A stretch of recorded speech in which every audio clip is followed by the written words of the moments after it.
Hello बच्चों, कैसे हो आप? आई होप सभी सही होंगे। बच्चों, आज हम फंक्शन का नेक्स्ट पार्ट लेकर आ चुके हैं आपके लिए। इससे पहले हम फंक्शंस की बेसिक डेफिनेशन को कवर कर चुके हैं। अगर आप उसको देखना चाहते हैं तो आप ऊपर आई बटन पर क्लिक करके उसे देख सकते हैं। अब बच्चों, इस वीडियो में हम कवर करने वाले हैं फंक्शन की डोमेन क्या होती है, फंक्शन की रेंज क्या होती है, एंड साथ साथ जो कॉन्सेप्ट होता है इमेज और प्री इमेज का, हम उसे भी कवर करने वाले हैं। बच्चों, स्टार्ट करने से पहले आपसे एक रिक्वेस्ट है कि आप हमारे इस चैनल पर अगर नए हो तो इसे सब्सक्राइब करें एंड वीडियो को लाइक करना ना भूलें। तो आइए बच्चों, स्टार्ट करते हैं।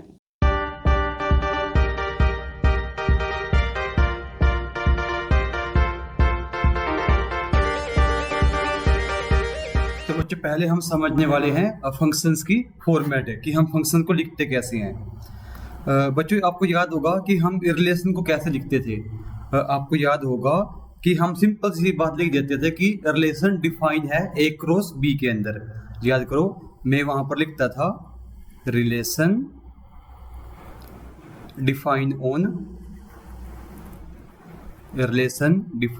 On A cross B and is defined as.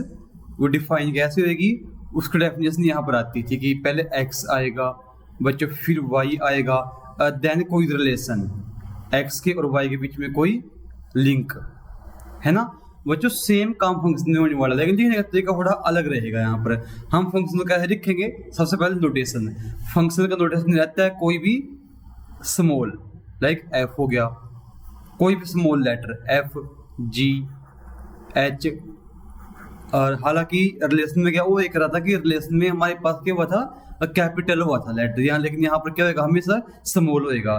तो कैसे लिखेंगे फाइनली, लाइक कोई फंक्शन है f, कोई फंक्शन है f।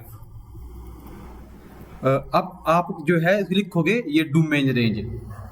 कैसे लिखोगे, कोई फंक्शन है a से b तक, a से b तक, कोई फंक्शन है a से b तक, एंड यहाँ पर फंक्शन की definition f(x) is equal to, definition मतलब रिलेशन।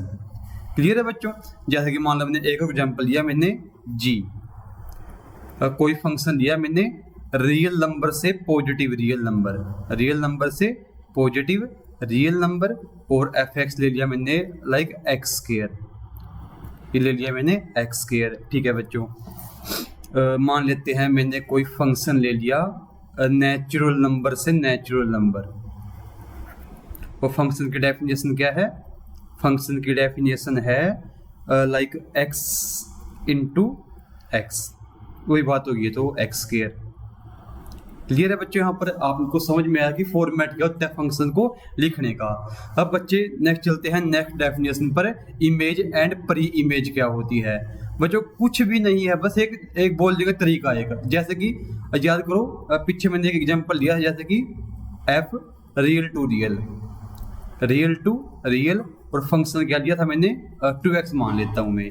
अब आपको पता है बच्चों, हम यहाँ पर रियल नंबर रखेंगे, लाइक 2 रख दिया मैंने, 3 पुट कर दिया मैंने, x की वैल्यू 4 पुट कर दी, वैसे वैसे आंसर भी आएंगे। जैसे मैंने x की वैल्यू पुट कर दी 2, कितने की मैंने 2, तो यहाँ जाएगा 2 इंटू x यानी कि 2, कितना जाएगा आंसर 4 आ जाएगा। मान लो मैंने रख दिया अब 3, तो आंसर आ जाएगा 2 into 3 is equal to 6।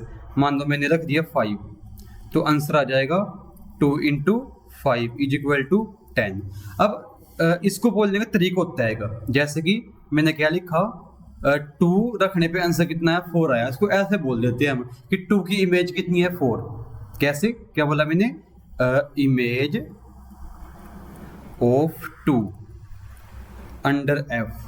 Under f मतलब फंक्शंस की, यानी कि इसकी बात हो रही है, इस फंक्शन की बात हो रही है यहाँ पर। जो 2 की इमेज है किसके अंडर में, f के अंडर में, वो है इमेज इज 4।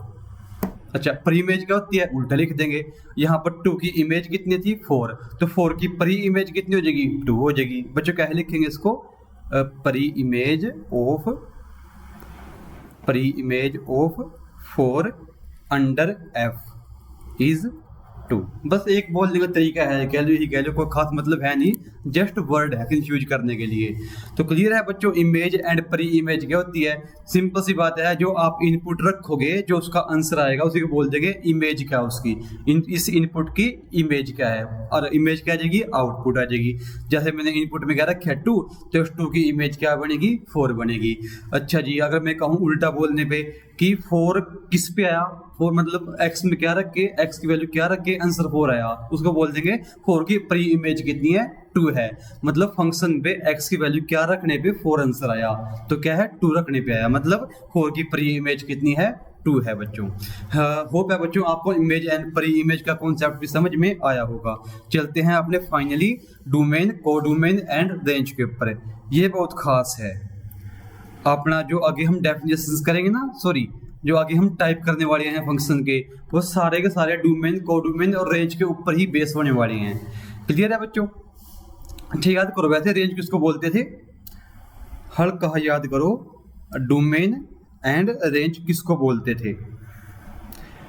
मान लो यहाँ से कोई भी मैपिंग है, मैपिंग चाहे कोई रिलेशन हो, फंक्शन हो, कुछ भी हो, नो मैटर, जो यहाँ के सारे एलिमेंट थे हम उसको क्या बोलते थे?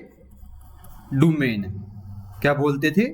हालांकि इसमें भी ये प्रॉब्लम होती है, लेकिन अभी समझने के लिए देख लो कि ये डोमेन ही होती है। हालांकि डोमेन पूरी नहीं होती है, कुछ रूल्स होते हैं यहाँ के भी, बस जस्ट समझने के लिए कि ये क्या होती है अपने डोमेन, मतलब जो हम आंसर, जो हम इनपुट देते हैं। और कोडोमेन या रेंज किसको बोलते हैं? जो आंसर आते हैं, जो आंसर आते हैं। ये एक आपको हल्का समझाने के लिए कि डोमेन और कोडोमेन वर्ड का एक्चुअली मतलब क्या होता है कि जो हम x की वैल्यू रखेंगे डोमेन और जो आंसर आएंगे उसको रेंज। अब करते हैं फाइनल डेफिनेशन, आपको प्रॉपर डेफिनेशन। हम बात कर रहे हैं फंक्शन की, फंक्शन के यही सेट डोमेन हो जाएगा। एक्चुअल में डोमेन का मतलब होता है जो आप एक्चुअल में रखोगे इनपुट। क्या बोला मैंने? जैसे कि मैंने कहा फंक्शन है एक नेचुरल टू नेचुरल, फंक्शन है नेचुरल टू नेचुरल और डेफिनेशन है f(x = 2x)। बच्चों आपको अच्छे से याद होगा कि फंक्शन की डेफिनेशन क्या बोलती है कि यहाँ के हर एक एलिमेंट की कोई ना कोई इमेज होनी चाहिए, है ना? कहने का ये मतलब अकॉर्डिंग टू डेफिनेशन यहाँ के हर एक नंबर का आंसर कोई ना कोई मिलेगा, हमें मिलेगा ना, हर एक जो भी नंबर होएगा यहाँ से उसको कोई ना कोई आंसर मिलेगा, हर एक का, चाहे वो 1 हो चाहे वो 2, कोई ना कोई आंसर मिलेगा। तो कहने का मतलब क्या है? ये एन ही क्या हो गया? अपनी डोमेन होगी। डोमेन का अब साफ साफ बता रहा है बच्चों, जो जो आप फंक्शन में एक्स की वैल्यू रखोगे वही क्या होगी?